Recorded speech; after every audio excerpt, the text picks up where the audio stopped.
নমস্কার বন্ধুরা, আমি পূর্ণিমা। আমার নতুন আরও একটা ভিডিওতে সবাইকে এত এত ভালোবাসা। আর আশা করি সবাই ভালোই আছো।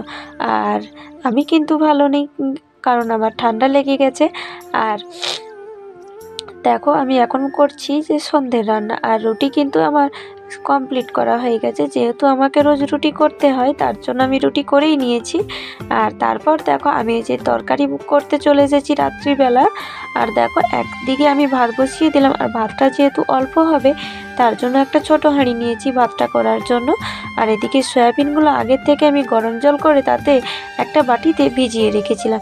এখন আমি কড়াইতে তেলটা একটু গরম করে, কড়াটা কিন্তু ভালোভাবে গরম করেছি, তা নাহলে হয়তো সয়াবিনগুলো লেগে যেতে পারে, তার জন্য।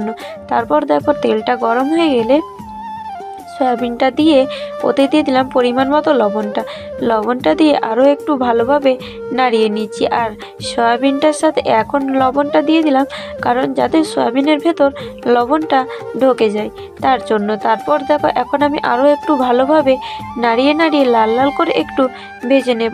খুব লাল নয়, হয়তো বেশি করে ভাজলে হয়তো একটু শক্ত হয়ে যাবে, তার জন্য তবু একটু ভেজে নিচ্ছি তেলে। আর সেরমভাবে তারপর দেখো, আরও একটু নাড়িয়ে নিয়ে এবার আমি নামিয়ে রাখবো। তারপর দেখো, ওই কড়াইতে দিয়ে দিয়েছি কিছুটা তেল। তারপর ওতে দিয়ে দিলাম আদা কোরানো, আর দিয়ে দিচ্ছি টমেটো বাটা আর টমেটো কাটা। আর রাত্রিবেলাতে আমি কিন্তু সেরমভাবে নয়, রাত্রিবেলাতে কোনো তরকারি করলে আমি সেরমভাবে কোনো কিছুতেই মশলা বাটি না। যেটুকু বটিতে সেরে ফেলি কাজ, তার জন্য আদাটাও কড়াই নয় দিয়ে দিলাম। আর আজকে ছিল কিন্তু নিরামিষ। তারপর দেখো, একটা বাটিতে হলুদের গুঁড়ো, লঙ্কার গুঁড়ো, জিরের গুঁড়ো, ধনে গুঁড়ো দিয়ে ভালোভাবে দেখো একটু জলটা দিয়ে দিচ্ছি, তা নাহলে হয়তো শুকনো মশলাগুলো পুড়ে যেতে পারতো, তার জন্য জলটা দিয়ে ভালোভাবে মশলাটা কষিয়ে নিচ্ছি। আর আরও একবার আমি আরও একটু সামান্য জল দিয়ে দিচ্ছি, প্লেটে ধোয়া জলটা।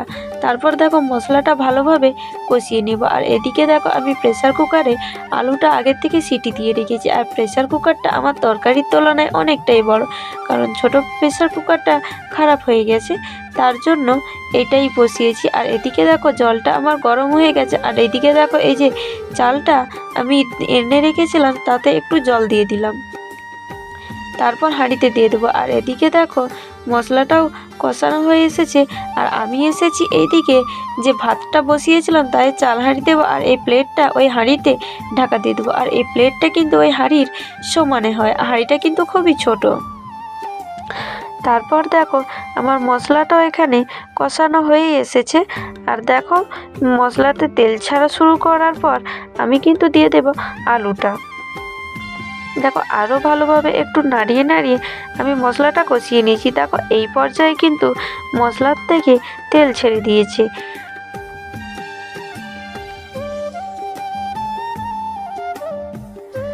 এবার আমি আরও একটু ভালোভাবে নাড়িয়ে নিয়ে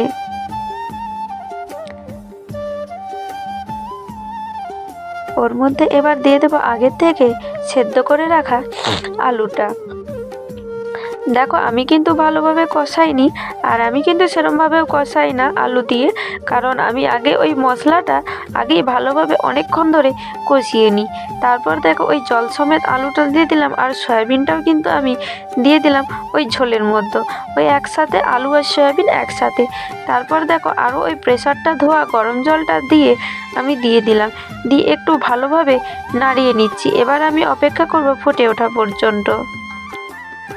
আর এদিকে দেখো, ভাতটা কিন্তু ফুটতে আরম্ভ করে দিয়েছে। যেহেতু জলটাও ফুটছিল, তার মধ্যে আমি চালটা দিয়েছি, ভাতটাও কিন্তু ফুটে উঠেছে। আর তরকারিটা কিন্তু এখনও অবধি ফুটে ওঠেনি।